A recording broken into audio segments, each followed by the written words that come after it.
Bom dia, meninas. Tudo bem?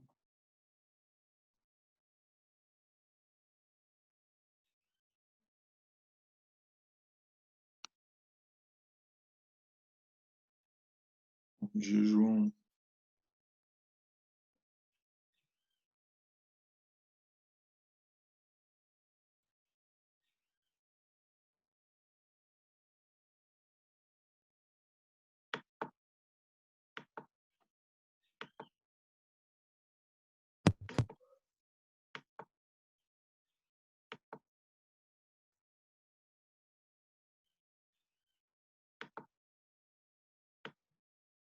Bom dia, pessoal. Tudo bem? Bom dia, professor. Tudo bem, e você? Tudo jóia, graças a Deus. Então, na aula passada, a gente estava vendo sobre o Segundo Império Brasileiro, onde o Dom Pedro estava no poder, e a gente começou a falar sobre a imigração. A imigração é um assunto que cai muito no vestibular, porque o Brasil vai ter uma história muito profunda com a migração, e também, principalmente no estado de São Paulo, porque foi o lugar que mais recebeu esses imigrantes durante esse período que a gente está conversando. Bragança Paulista recebeu muitos imigrantes italianos, japoneses, que têm uma presença muito marcante na sociedade de Bragança Paulista. A gente precisa, então, continuar e entender que esse café, além de trazer esses imigrantes, ele também tinha uma questão com a modernidade. Por quê? Porque agora o capitalismo vai aparecer de uma maneira muito forte na sociedade de São Paulo, na sociedade brasileira em geral, né? E vai tentar racionalizar esse comércio do café. Esse comércio do café era muito importante e a gente pode pensar nele em rede, como a ideia de uma rede mundial dessa distribuição do café, o que faz com que a gente entenda o porquê que esse café vai trazer tanta modernidade. Essa modernidade vai se dar, por exemplo, nas estradas de ferro. As estradas de ferro serão muito importantes para o desenvolvimento da sociedade do estado de São Paulo e também, obviamente, em consequência, do Brasil. Esse mapa das estradas de ferro aqui em São Paulo, ele é muito peculiar e eu peço para que vocês prestem atenção nesse traçado. Por quê? Porque os trens, eles têm uma questão técnica, que é o professor de física de vocês conseguiria explicar isso muito melhor do que eu. Mas é o seguinte, quanto mais reta for a linha da estrada de ferro, ou seja, quanto mais vezes o trem estiver em linha reta, ele gasta menos energia. Se ele gasta menos energia, ele consegue maior velocidade. Isso é uma questão básica da física. Com isso, o que acontece? Por exemplo, quando você vai querer fazer, isso é uma coisa que os trens mantêm até hoje, se você vai querer fazer uma estrada para o trem-bala, você precisa de uma linha reta. Só com uma linha reta é que ele consegue pegar velocidade suficiente para poder ser chamado de trem-bala. O que a gente vê nessa estrada, nessa imagem que eu coloquei aqui para vocês, que a maior parte da estrada de ferro construída em São Paulo, ela não era em linha reta. Muito pelo contrário, ela era cheia de curvas. Por quê? Porque quem financiou essa estrada de terra, essa estrada de terra, essa estrada de ferro, não foi o Estado brasileiro, ou seja, ou o Estado de São Paulo. Não teve um planejamento. Quando a gente fala de poder central, quando a gente fala de uma questão de Estado, a gente está pressupondo exatamente essa ideia, a ideia de coordenação. Porque a partir do momento que você coordena, você vai dizer não e você vai racionalizar a questão toda. Qual é o nosso problema hoje? Bom, quem pagou essa estrada de ferro foram os cafeicultores. E exatamente por isso, eles vão pedir, eles vão acabar exigindo essas curvas. Porque uma vez que, vamos supor, eu estou pagando a estrada, eu quero que a estrada passe na minha fazenda. Ah, mas para isso eu vou precisar fazer uma curva e vai demorar, sei lá, 40 minutos a mais do que se a estrada passasse reto e eu tivesse que ir até a estrada. Só que aí, como fui eu que paguei, eu vou conseguir que na hora de construir isso não seja reto, seja curvo. Só que hoje, qual é um dos problemas que isso trouxe? É que essas estradas de ferro cortam o estado de São Paulo, seriam muito úteis, mas elas acabam sendo improdutivas devido à quantidade de curvas que a gente tem. E uma coisa que era para ser rápida, uma coisa que era para transformar o transporte numa maneira barata e eficaz, foi jogada fora. Foi uma oportunidade desperdiçada, né? Ou, em alguns em casos piores, como é o de Bragança, né? O de Bragança é ainda mais gritante, destruíram a estrada de ferro para construir uma estrada de asfalto. Onde em vários lugares do mundo você fez o quê? Você construiu a estrada de asfalto do lado. Você não destruiu a de, a de ferro para poder deixar a outra estar ali. A região toda do traçado da avenida, que a gente chama aqui em Bragança Paulista de Imigrantes, essa região toda é, era a antiga estrada de ferro aqui, Bragantina, né? Por isso que quando você está chegando ali perto da polícia, do batalhão da polícia, tem aquela locomotiva ali naquela pracinha em frente aos Subways. Por quê?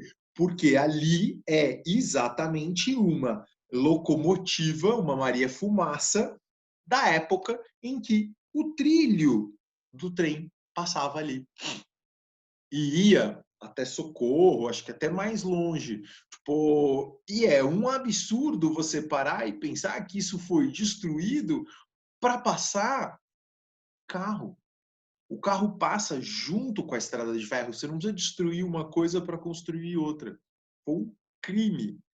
Um crime contra o dinheiro das pessoas que investiram, um crime das pessoas que hoje, tipo, tudo está errado nessa destruição, não é? E aí você causa os problemas que você acaba gerando por causa disso. E aqui, ó, nesse que a gente chama, que eles chamavam do Oeste Paulista, quanto mais estradas de ferro você vê e quanto mais curvas e caminhos tortos você está vendo, maior era o desenvolvimento do café nessa região.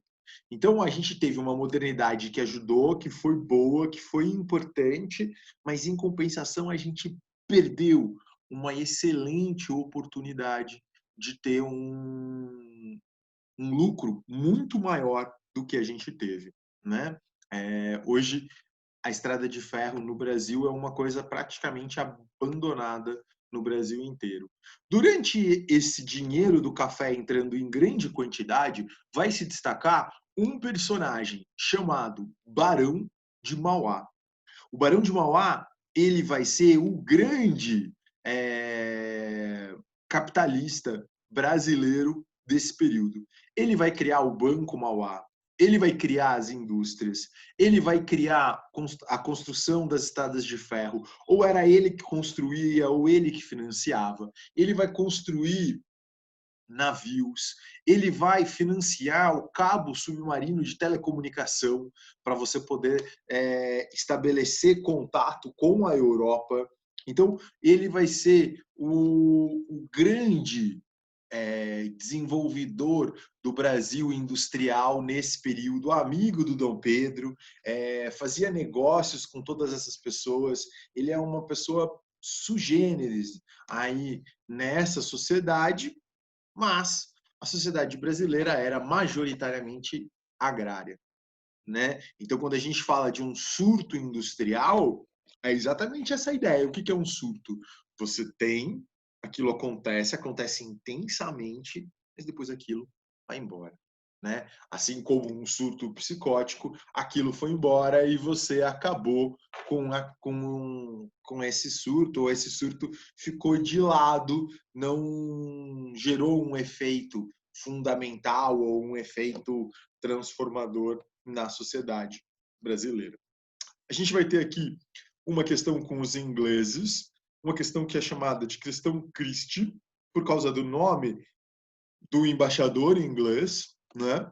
O que vai acontecer? É uma cena muito comum nas estradas brasileiras. Aqui a gente mora perto de uma estrada federal, a Fernão Dias, então essa cena é mais comum e mais fácil da gente enxergar. Um caminhão tombar, e quando o caminhão tombar, você ter uma aglomeração de pessoas para pegar aquela carga. E aí, aqui é uma discussão que, vamos lá, aquela carga, porque ela tombou, ela deixou de ter dono? E a gente sabe que a resposta é não. Ela continua tendo um dono, né? Ela continua sendo mercadoria de alguém. Mas a gente tem uma tendência, enfim, uma maneira de olhar para essa carga como se ela não fosse de ninguém, como se ela não pertencesse a nenhuma pessoa. E por causa disso, a gente tem no Brasil uma tendência muito grande das pessoas se aglomerarem e tentarem levar toda aquela carga. Hoje, devido ao sistema de seguro e tudo mais, a gente entende que, tudo bem, a carga caiu, levaram a carga, a seguradora vai pagar por isso. Mas, se a gente fosse olhar de uma maneira honesta, de uma maneira séria, aquela carga não pertence às pessoas que acabaram de pegar. As pessoas estão cometendo um furto, ou seja, se apropriando de uma mercadoria que não é delas. Mas é o tipo de furto e o tipo de roubo que a gente não consegue enxergar dessa forma ou pensar tão pejorativamente em relação a ele. E o que aconteceu no Rio Grande do Sul foi exatamente isso.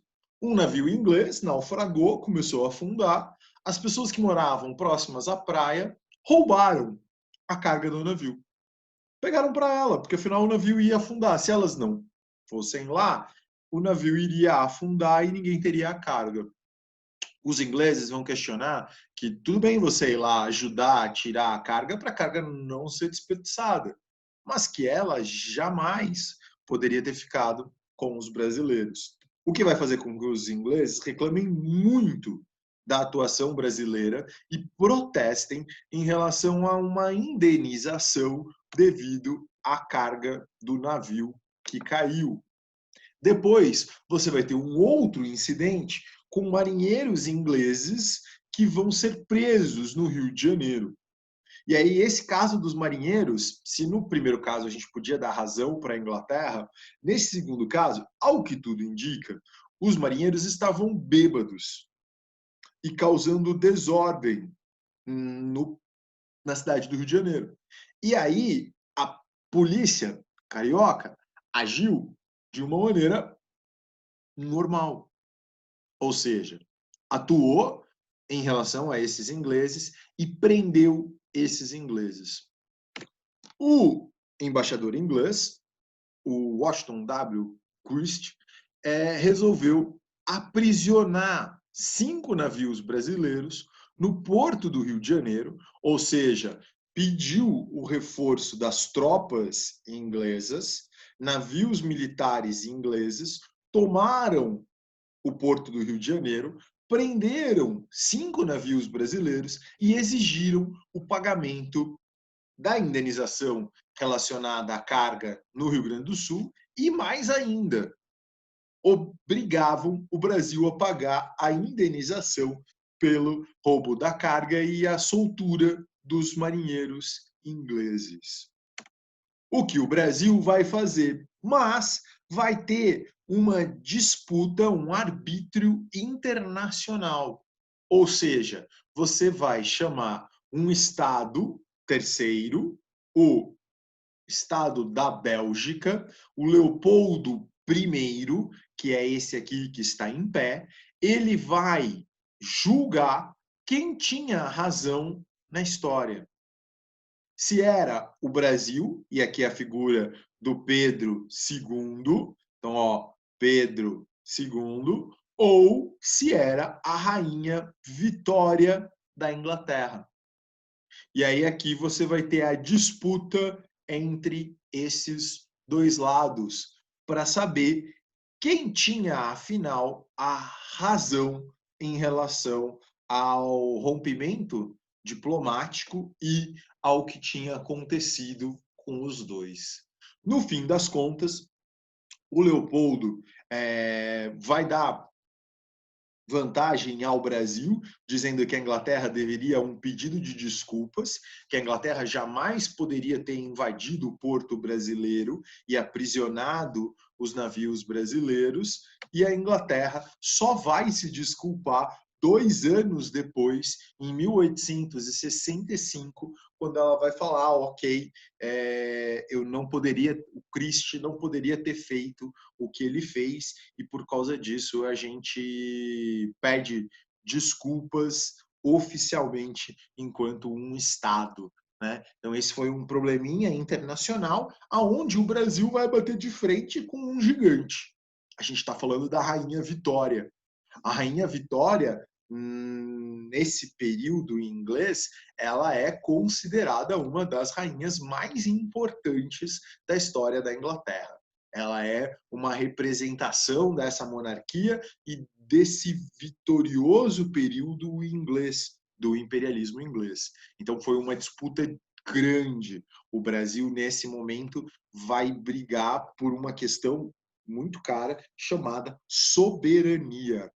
A ideia de que você deve lutar de uma maneira altiva, ou seja, não é porque a gente está falando da rainha dos mares, do maior império do mundo, que a gente vai permitir que ela faça o que ela quiser aqui no Brasil. Né? Então esse é um evento muito marcante e mostra esse período onde o Brasil, na época do Dom Pedro, tinha sim uma atuação muito grande na diplomacia internacional, né? Não só porque o Brasil era grande e tinha muito dinheiro com o café, mas também porque o Dom Pedro era muito bem relacionado. Né? O Dom Pedro fazia parte das monarquias europeias. Ele nasceu no Brasil, sim, né? Ele já era um brasileiro, mas os pais eram reis na Europa.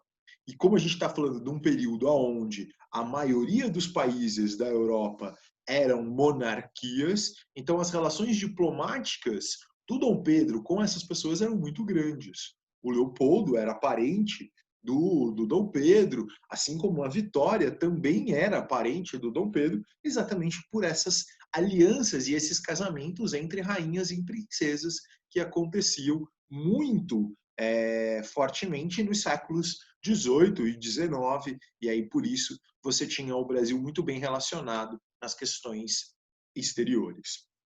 Bom, como tudo na vida, tem a fase boa e depois você vai ter a fase ruim. O Império Brasileiro teve a sua fase boa, Dom Pedrão ali na frente comandando a coisa toda, e você tinha 3 pilares que sustentavam o governo brasileiro: os fazendeiros, a igreja e os militares. Esses três garantiam ao Dom Pedro a estabilidade política, a estabilidade econômica. Ela vinha do café, né? Ela vinha do café, a gente já conversou um pouco sobre isso com vocês. Bom, o que vai acontecer? A partir de 1870, o governo brasileiro vai começar a ter um desgaste, né? Por que ele vai ter um desgaste? Então a gente vai começar a entender ele a partir daqui. Primeira coisa, Guerra do Paraguai. Os militares vão começar a perder o apoio em relação ao Dom Pedro. Por quê? Pelo seguinte, a gente vai ter uma guerra entre o Paraguai, Argentina, Brasil e Uruguai. O Brasil, Argentina e Uruguai vão formar a Tríplice Aliança, que vai lutar contra o Paraguai. O que o Paraguai queria? O Paraguai queria acesso ao mar. O Paraguai não tinha acesso ao mar. E aí aqui, para vocês do século XXI, é uma distância muito grande e uma dificuldade. Por quê? Porque hoje a gente tem, na definição e nas questões envolvendo a diplomacia mundial, a ideia de que a água é um território livre. Do que eu estou falando? Falando o seguinte, o Paraguai não tinha um acesso ao mar. Não tinha. O Paraguai hoje consegue chegar até o mar? Consegue.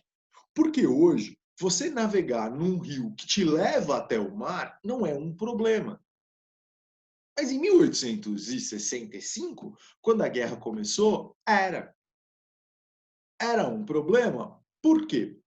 Porque os países consideravam que se o rio passasse só no país dele, ele era de sua propriedade.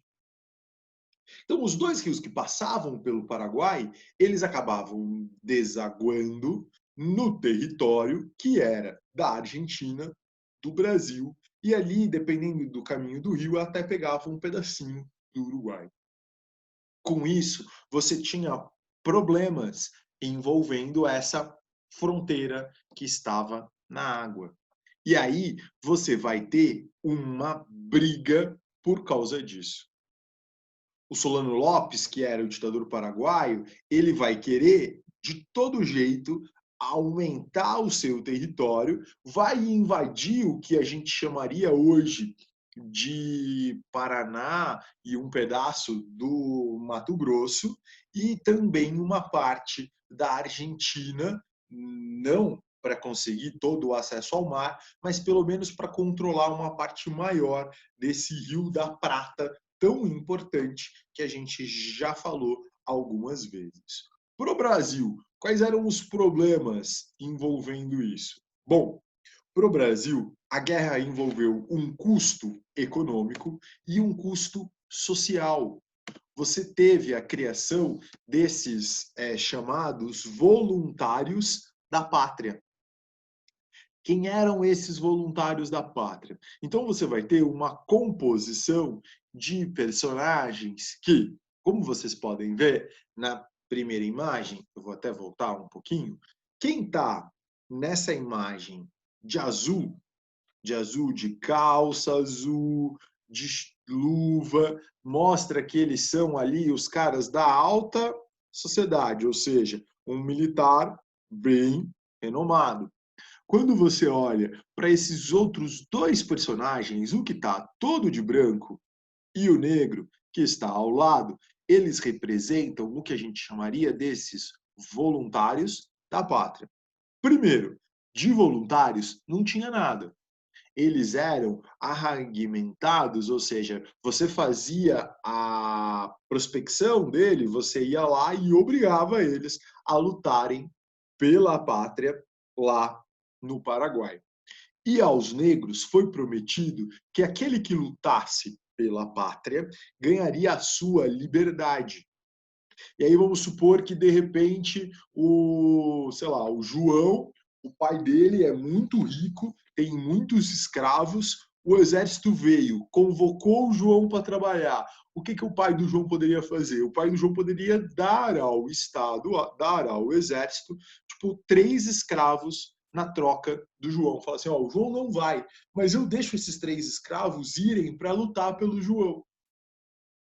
E aí o Estado dizia, olha, escravos, vocês vão lutar pelo João, e quando acabar a Guerra do Paraguai e vocês terminarem a guerra estiverem vivos, vocês vão ganhar a liberdade. A liberdade vai ser dada a vocês. E aí vai acontecer o seguinte, bom, os negros vão começar a participar do exército. Os negros vão participar do exército e o mundo da guerra cria uma questão de sociabilidade e de laços. Você está ali e, de repente, um soldado negro pode salvar a sua vida. Para aquelas pessoas que antes acreditavam no racismo científico, o fato delas comprovarem que os negros não eram inferiores, que os negros eram humanos como eles, vai fazer com que o exército comece a criticar a escravidão. Esse vai ser um primeiro problema. Um segundo problema vai ser representado aqui nessa questão que caiu no Enem, que falava assim, de volta do Paraguai. Cheio de glória, coberto de louros, depois de ter derramado seu sangue em defesa da pátria e libertado um povo da escravidão, o voluntário volta ao seu país natal para ver a sua mãe amarrada a um tronco. Horrível de realidade. Ou seja, o escravo se tornava livre. Ele era agora um ex-escravo e militar, mas a mãe, o pai, a esposa, o filho continuavam naquela mesma condição de escravo. Ou seja, você vai ter dentro do exército ex-escravos e pessoas brancas que vão começar a ter esse contato maior e tendo esse contato maior vão ser no mínimo simpáticos à causa da abolição, de que você acabe com essa escravidão. Além disso, nessa luta que eu falei para vocês, a gente tem uma questão aqui que eu trouxe essa imagem para vocês perceberem. Ó, então a gente tem aqui o Império do Brasil, República da Argentina, aqui a República do Uruguai e a República do Paraguai. O Brasil era a única monarquia no meio dessa história toda. E aí, a galera aqui do Brasil, os militares do Brasil, vão começar a perceber que, olha, esses dois lugares têm uma república. E na república, os militares podem ser presidente, governador, prefeito. Por que a gente vai continuar governado por um imperador e ver que a gente não pode nada? Que a gente é tão pequeno e insignificante relacionado aos outros, que lá mandam no país. O Bartolomeu Mitre era um militar. E aí, isso começa cada vez mais a ser uma questão no exército. O exército vai começar a dizer, olha, eu acho que a gente não quer mais apoiar o Dom Pedro. E nessa briga, como vocês podem ver pela população, o Brasil era muito maior do que a Argentina, muito maior do que o Uruguai, muito maior do que o Paraguai, né? Em relação à população, em relação ao Estado, em relação à massa mobilizada em relação à guerra. O Solano Lopes tinha um exército maior, ele se preparou para essa guerra, mas ele vai ter a população dizimada. O Paraguai até hoje tem uma população afetada por causa desta guerra. O Paraguai foi destruído. As três nações da América vão destruir completamente a República do Paraguai.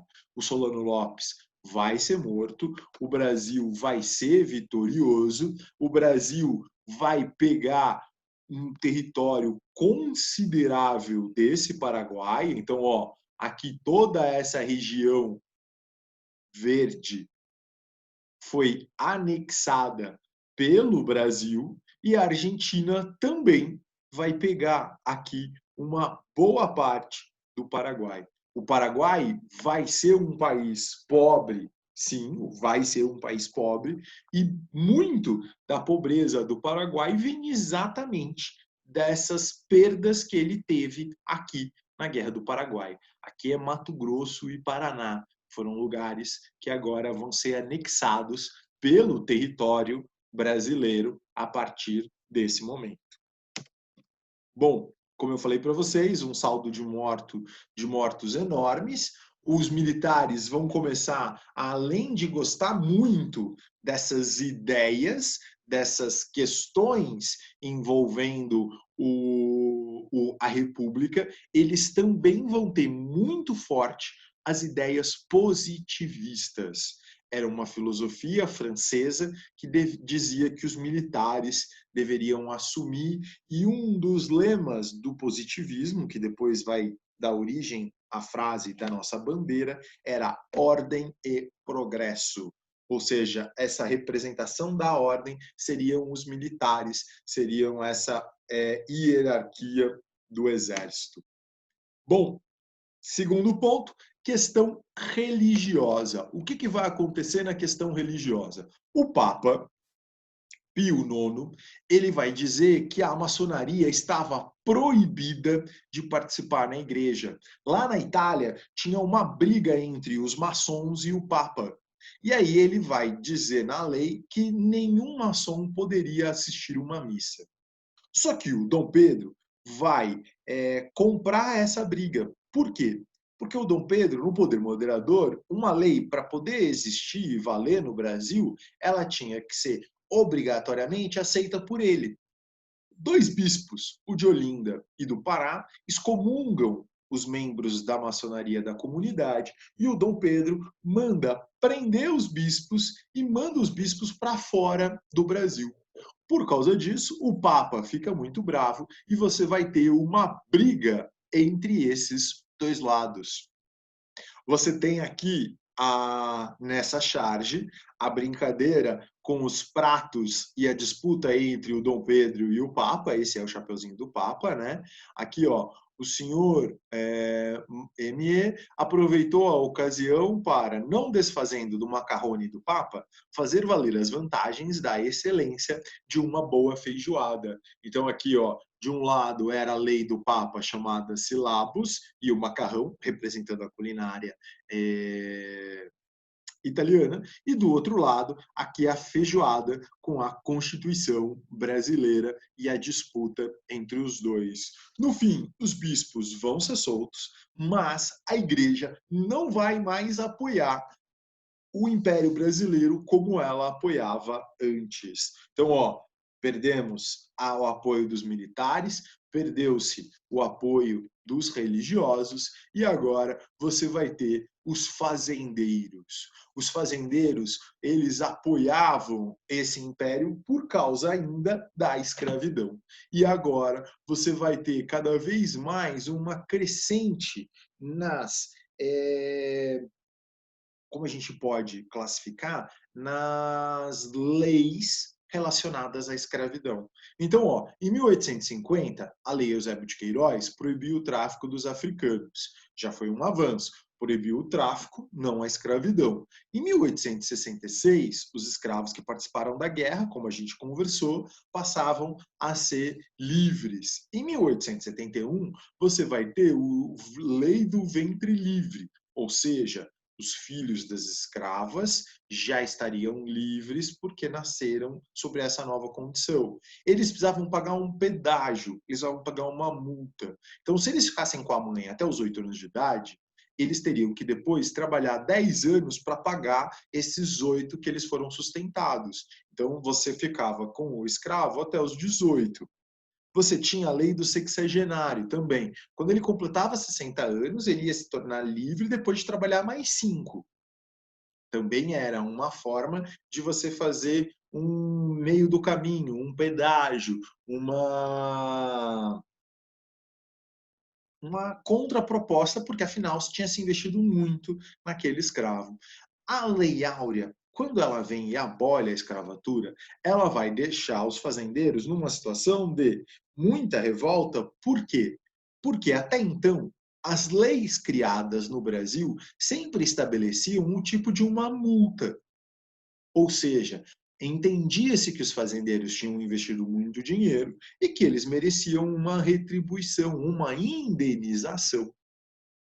A Isabel, quando ela faz a abolição, ela não dá nenhuma multa, nenhuma indenização, o que vai deixar os fazendeiros muito bravos. E aí agora, ó, o Dom Pedro não tem o apoio dos fazendeiros, não tem o apoio da igreja, não tem o apoio dos militares. O que vai acontecer com esse Dom Pedro? Ele vai cair da cadeira. Ele não tem mais ninguém que o sustente. As charges dele caindo da cadeira vão ser muito comuns nessa época. Aqui é uma dessas charges criticando o Dom Pedro, que aparece o Dom Pedro, como vocês podem ver aqui, ó, dormindo na cadeira. Essa imagem, agora valorizando a imagem dele como um super velhinho dormindo na cadeira. E os jornais ali ao lado, eles representam o quê? Por que esses jornais chamam a nossa atenção? Eles chamam a nossa atenção para a questão de é um velhinho que não consegue mais governar. É um velhinho que está dormindo enquanto está tudo acontecendo. E para piorar, a Isabel, que era a filha, foi que tomou a atitude mais drástica relacionada ao fim do Império Brasileiro, que foi a abolição da escravatura. Só que ela aboliu a escravatura e perdeu o apoio dos fazendeiros. Para piorar, ela era casada com um francês chamado Conde d'Eu. E o Conde d'Eu era considerado um cara muito corrupto e que nem o Dom Pedro II gostava muito do genro que ele tinha. Então existia um medo muito grande de que, quando o Dom Pedro saísse, você tivesse um francês tomando conta do Brasil. E aí a coisa vai dar pro torto. Os fazendeiros paulistas, que já tinham aderido à imigração, que já não tinham mais escravos, já tinham trazido milhares de italianos para trabalhar nas suas fazendas, junto com os militares do Rio de Janeiro e uma classe urbana, vão dar o golpe no Dom Pedro e agora o Brasil vai ser uma república a partir do dia 15 de novembro de 1889. Tudo bem, lindões? Muito obrigado. Valeu por terem assistido essa última aula. Espero que em agosto a gente já tenha notícias melhores de que talvez em setembro a gente já possa se ver em sala de aula, e boas férias, boas e merecidas férias para todos vocês. Tchau, Rafa. Obrigada. Valeu, gente. Tchau, tchau.